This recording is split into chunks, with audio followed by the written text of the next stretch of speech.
বীর শহীদের রক্ত, বীর শহীদের রক্ত,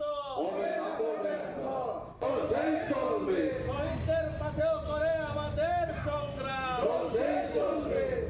তারপর শহীদ বেদিতে মাল্যদান করবেন ট্রাইবাল ইউথ ফেডারেশনের প্রেসিডেন্ট কমরেড কৌশিক দেববর্মা। তারপর শহীদ বেদিতে মাল্যদান করবেন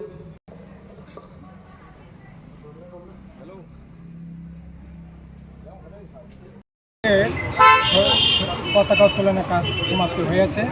পতাকা উত্তোলনের পর শহীদ বেদিতে মাল্যদান এবং যারা দেশে দেশে দেশ রক্ষার সংগ্রামে এবং সংগঠন করতে গিয়ে যারা জীবন বলিদান দিয়েছেন তাদের স্মরণে আমরা শহীদ দিবসে সেখানে শহীদ বেদিতে মাল্যদান করেছি। এর পরবর্তী সময় আমাদের 12টা 12:30 থেকে